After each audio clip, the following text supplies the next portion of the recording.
Most people know about the game of baseball, but only some people really love it. A rough draft kind of started the game back in 1850. That was when the first game kind of happened. It was a lot different than it is today. They had rubber balls made of recycled rubber shoes, and then kind of tied together with string, like string and stuff like that. So the balls didn't really fly. So it was like a lot of low scoring games, a lot of 2-1 games, 1-0. Pitchers were super dominant because of that.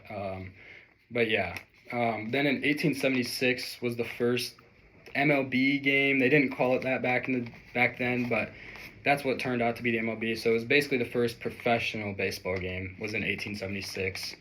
And then kind of just a fun fact here, the World Series was given its name because the U.S. was so dominant kind of over just everyone and everything that just like in the military and economics and politics and all that they kind of just was like, well, no, they're not going to be able to beat us in sports either, so we might as well make it the World Series. So that's kind of where that came from. But some of the personal experiences I've had with baseball, my dad played college baseball actually at ICC, so that's pretty cool. And then he also went on and played somewhere in Nebraska. I'm not exactly sure where, but somewhere in Nebraska. And speaking of Nebraska, one of my favorite baseball memories was we went to Omaha, and there was a national tournament. We stayed for a week in these dorms. It was a blast.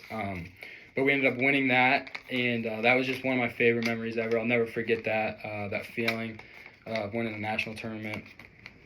But yeah, some other memories include like Florida. We went and played at IMG tournament, so we got to play at all those cool stadiums. Super nice, great weather, great everything. Got to spend a week with my friends in the house, and couldn't ask for more. But to go on to some players and some big names, some big teams. First off, Yogi Berra played 19 seasons in the MLB and was an All-Star in 18 of them, which is unheard of. You don't get that anymore with injuries and all that. But yeah, that was crazy. He also went on to win 10 World Series and was one of 6 people to win 3 MVPs. So very special player there for sure, and definitely one of the best. The next player is a pitcher, left-handed pitcher. He's about 6'7", 6'8", so you can imagine how hard that would be to hit. Named Randy Johnson. He threw 2 no-hitters and a perfect game.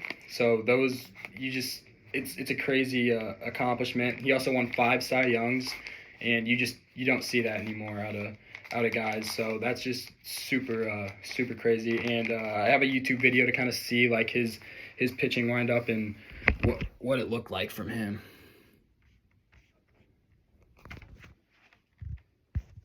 What if you could do SEO smarter and faster? With Wix, you can edit your meta tags page by page. Sorry about that. Here comes the left-hander's line. The 0-2 pitch on the way. Swing! It's over! He has done it! Randy Johnson with the first error and a no-hitter in history. Here's a swing and a miss on a ball that bounces in, and there's another one. There is 17. The Johnson pitch. Check swing. Did he get him? He did. On a breaking ball over. So there you can kind of just see how tough that would be to hit. I mean, coming from the left side at 100 and 102, it's really tough to see. But my last player I want to talk about is Hank Aaron.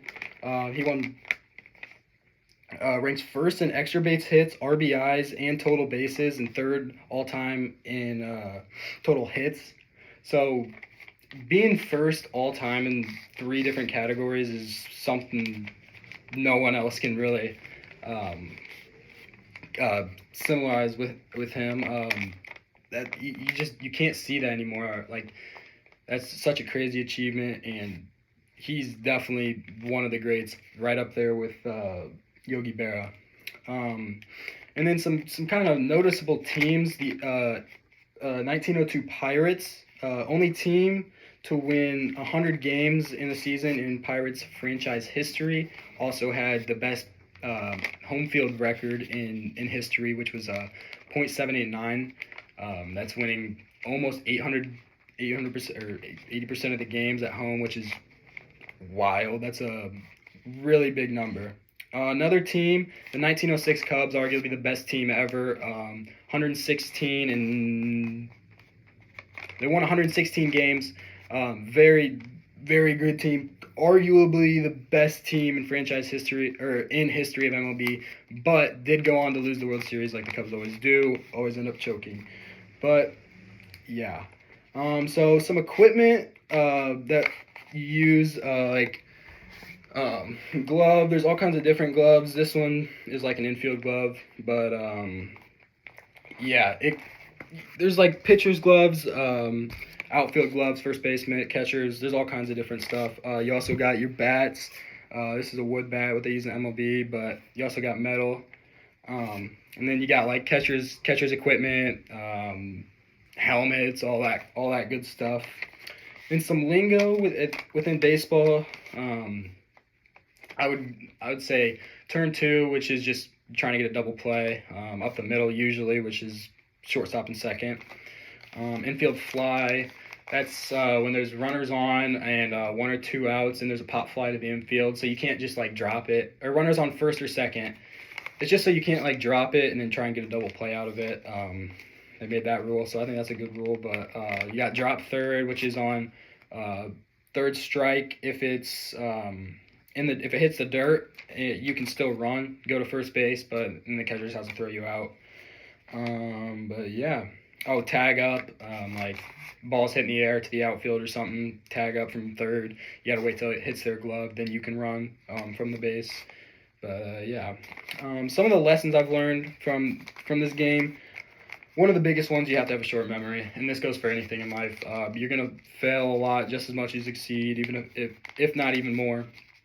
So having a short memory is extremely important for baseball and in life as well. Another thing is like you have to be patient with stuff. Things aren't going to come on their own. You have to work for it. You have to take time, put time and effort into it, and yeah, that's really all I got. So hopefully you are a little bit more educated on the game of baseball, and thank you for watching.